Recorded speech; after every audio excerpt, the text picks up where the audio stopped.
UP board परीक्षा परिणाम घोषित होने से पहले उत्तर प्रदेश के बस्ती जिले के लालगंज बाजार निवासी हाई स्कूल की छात्रा ज्योति ने गुरुवार को दोपहर बाद लगभग 3 बजे घर के कमरे में फंदे से लटककर अपनी जान दे दी। घटना के समय ज्योति घर पर अकेली थी। पिता छोटे लाल प्रजापति अपनी किराने की दुकान में थे, जबकि मां पुष्पा देवी, जो आशा बहू हैं, अपने लड़के के साथ मीटिंग में गई हुई थी। यूपी बोर्ड परीक्षा परिणाम आने से लगभग 2 घंटे पहले ही अज्ञात कारणों से वो अपने मकान में एक कमरे में दुपट्टे के सहारे लटककर अपनी जान दे दी। हालांकि परीक्षा परिणाम आने के बाद घर वालों को पता चला कि वो हाई स्कूल की परीक्षा में 63% अंक से पास है।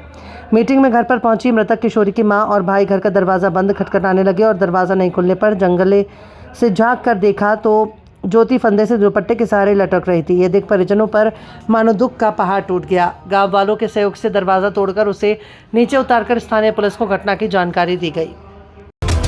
VP न्यूज, खबर सिर्फ सच की।